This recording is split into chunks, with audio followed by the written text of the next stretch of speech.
For all the old farts my age who are kind of reliving the glory days of riding skateboards, remember that movie Brat Patrol? There's a kid in the movie that had a gas-powered skateboard. I thought he was the coolest kid in the world, but there was no way I was ever going to get my hands on a gas-powered skateboard.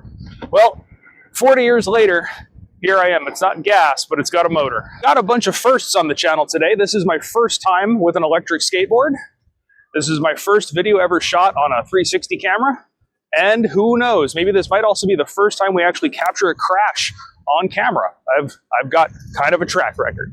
So what we're riding today is the Meepo Go. This is a electric skateboard, claims a 26-mile-an-hour top speed and a 20-mile range. It's got 2 brushless motors and a pretty cool little controller here. We're going to put it through its paces. I don't know if I'm going to get all the way up to that 26, just because I have this kind of policy now that I don't ride anything faster than I'm willing to crash it.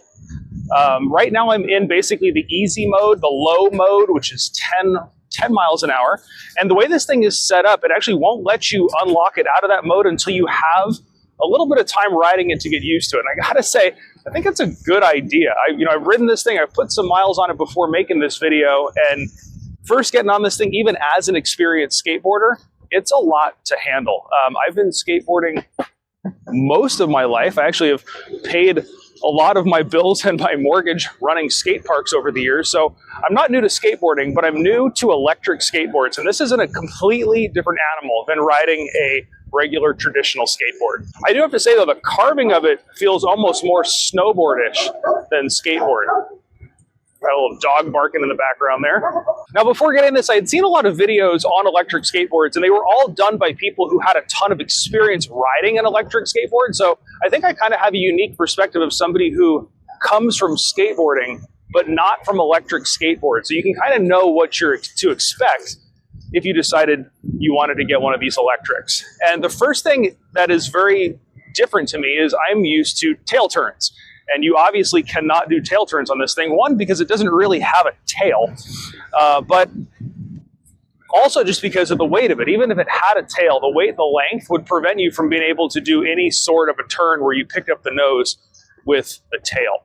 Another thing right here coming up, I'm about to go over some leaves, possibly some acorns in here. This is an oak tree.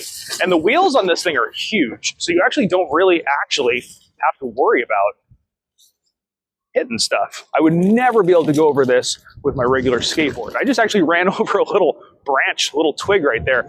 No problem. All right. I'm not going to attempt that. Those are train tracks. Was not gonna attempt running these wheels over train tracks. At speed, they might have been just fine. I don't really want to be the one to figure that out, though. About to run over some more kind of cobblestone-y stuff. And again, this board actually handles this stuff. You would never be able to hit this on a regular skateboard. Now I want to try going up a little bit of a hill, because I know with like the scooters with the hub motors, going up hills is where these things tend to fall off. And actually the mode I have it in right now should cap it at 15. I've got it pinned, and it's indicating we're doing 16 miles an hour up a hill. That's impressive. It's also still showing I have full battery. I am tracking my range, my distance on my watch here, so that'll be interesting to see too. Braking is another thing that's kind of cool with this. I'm going downhill, but if I need to brake, I can roll backwards on the thumb, and it slowly brakes the thing. So I obeyed all traffic laws there at that stop sign. Let's get up this hill here, and we're going from a stop up the hill. I may have just run over a dog turd. I hope I didn't. But again, this thing is accelerating up the hill, no problem. We're doing 15. Now we're on a long, gradual downhill, so I'm dragging that brake a little bit so I don't get it going too quick. I don't know. I might be sold on this whole electric skateboard thing. Now, like I mentioned earlier, coming from traditional skateboarding, you gotta relearn some of your technique here. You're doing a lot of leaning, but you're not bringing up the front end the way I'm used to. But the other thing you got to learn is how to accelerate. When you give it throttle, the board wants to shoot out from underneath you, and you're not used to that. Usually you're trying to shoot out from over the board. So this one, you have to lean forward a little bit when you're giving it throttle, and now I'm coming down a hill, I'm rolling on that brake. I'm actually leaning back and putting a little bit of weight on my front foot to prevent the board from kind of getting out from underneath me. All right. Be good. Obey those traffic laws.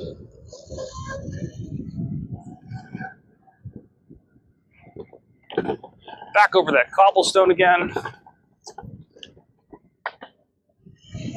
Every bump I just hit there would have completely stopped a regular skateboard. All right, back on the bike path where cars aren't trying to kill me. I'm probably getting a lot of wind noise on the mic right now. We're actually up right around 20. I don't have it pinned, but I'm right around 20. It's about as fast as I'm comfortable going, and it definitely has, you can hear that, it definitely has more in it. I just don't want to tempt fate right now. This thing is fun. I'm getting more used to it, you know. I'm actually really, it has way more of a snowboard feel. All right, so you know what? I'm going to pull over right here.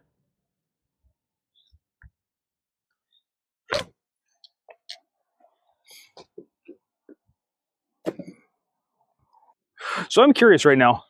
It's saying I've gone through a tiny amount of my battery. I don't know if you can see that on there. And I'm looking on my watch, and I have covered 5 miles. So the 20-mile range at this point, I'd 100% believe it. Now, I do also want to point out, this is the same pathway that I tested out my electric scooter on.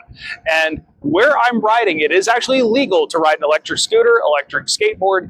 The top speed on this bike path is 15 miles an hour. And in mode 2, that's what this thing is capped at 15. So I am totally legal the way I'm riding right now.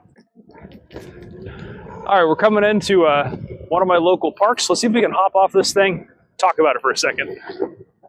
All right, so you'll have to excuse the helmet here. We'll talk about brain buckets in a second. So taking a little break to kind of get off this thing and kind of show you the board and show you the pros and cons of the board so you can decide if this is something you want to get yourself into. So far, we've ridden the thing around. I've put about 12 miles on it this morning, and we're going to finish off the ride. But based on the battery life on it so far, no problem getting 20, possibly even 20 or more miles out of this thing. Top speed is 26 miles an hour. I have touched it. It is faster than I am comfortable going, but it did honestly feel stable at 26 miles an hour. I'm comfortable in the 15 to 18 mile an hour range on this thing, just to be safe. Now, like I said earlier, I come from the world of traditional skateboarding. I'm also a snowboarder and a surfer, so I've got a lot of background standing on things with boards. Now, the actual feel of this thing, I would say it feels closer to riding a snowboard than it does a skateboard. So if you're in those realms, you'd probably be fine on this thing. These big wheels on it soak up stuff. It is not like riding a little skateboard where every crack, every acorn, every pebble will stop you. This thing will go over pretty big stuff, including I was hitting branches as big around as my pinky, and it was going over them no problem. Pulling in and out of driveways, which you would normally have to ollie to get into, you can just roll right through with these big wheels. The power delivery coming from the remote is actually really nice. It's very manageable. You roll forward on the thumb throttle. You can see the wheels are spinning there. You roll forward on the thumb throttle to get it going. You roll backwards to brake. If you hold backwards longer, it will actually start backing itself up. And it's got 4 different modes. It starts itself off in a mode that is a very easy 10 mile an hour mode. The power comes on nice and slow, and it gets you used to the board. After you've ridden it for some time, it unlocks the more powerful modes, and you can get in those more powerful modes by double clicking the power button on the remote. The remote here gives you a lot of data. It'll tell you how much juice is in the remote, which is USB-C chargeable. It'll tell you how much juice is in the skateboard, how fast you're going, what mode you're in, and you can actually dig into menus and change a lot of the settings in here if that's something you want to do. My experience with electric stuff has been all over the place, but what I've noticed is typically things with hub motors, scooters and bikes with hub motors, tend to really fall off when it comes to going uphill as far as torque. This does not have hub motors. This has 2 belt-driven motors, and going up hills doesn't seem to be an issue. You do hear it putting a little bit more power into it, which would be expected, but the top speed doesn't fall off, and it still accelerates hard going up hills. It recharges through this little port right here on the bottom. You plug it in. It has a regular 110 outlet, and you can throw the whole charger in your backpack if you're riding this thing to and from work and need to juice it up along the way. So we talked a lot about the pros on this board. Let's talk about some things to consider before you go spend a bunch of money on an electric skateboard. And the first is, these are not for beginners. Like I said, I have been riding board sports, skateboards, surfboards, snowboards for a long time, and it still took me a little bit of time to get used to this thing. If you are not confident on a skateboard, you do not want to touch one of these things. This thing will get you hurt. And speaking of will get you hurt, always ride with a helmet. Like I said, I have this rule, don't ride anything faster than I'm willing to crash it. And 20 is faster than I'm willing to crash this thing. I can't run fast enough to come off this board and stay vertical. So at least at a minimum, get a helmet. If you're going that fast, it might be worthwhile wearing gloves, because that's the second thing that's going to hit the ground. I'm not wearing them today, but I do frequently wear gloves when I ride mountain bikes and whatnot, because you don't want to be picking gravel out of your hands. Another thing is the cost. These things are not cheap, although they do have cheaper boards. And if that top speed or the top range is not something that matters to you, you want some just cruise around your neighborhood, this company, Meepo, does make less expensive boards that have a lower top speed and also have a lower range. One thing I wish this board had lights. And it seems like a funny thing, but I ride this thing, a lot of times I get off work and I'm buzzing around my neighborhood at night. And having something that would just illuminate 10 feet in front of me so I can see those little pebbles and rocks on the road, and also so cars can see me, would be nice. I have seen companies that make them. They make truck risers you can stick in there that have lights in them. I may invest in one of those for this thing. It's not a bad idea. Anyway, I'm going to get back rolling because I need a cup of coffee. I am cold. It's early in the morning and it's a little bit chilly out. I probably should have worn some heavier than this. If you got any questions about these electric skateboards, leave me a comment down below. I'm happy to answer those questions. If these kind of videos are the kind of videos you like, honest review videos where I go over pros and cons and show you kind of fun stuff, or DIY videos, because I do a lot of that stuff on the channel too, consider hitting that subscribe button. It really does help the channel out. Give this video a great big thumbs up. And of course, thanks for watching.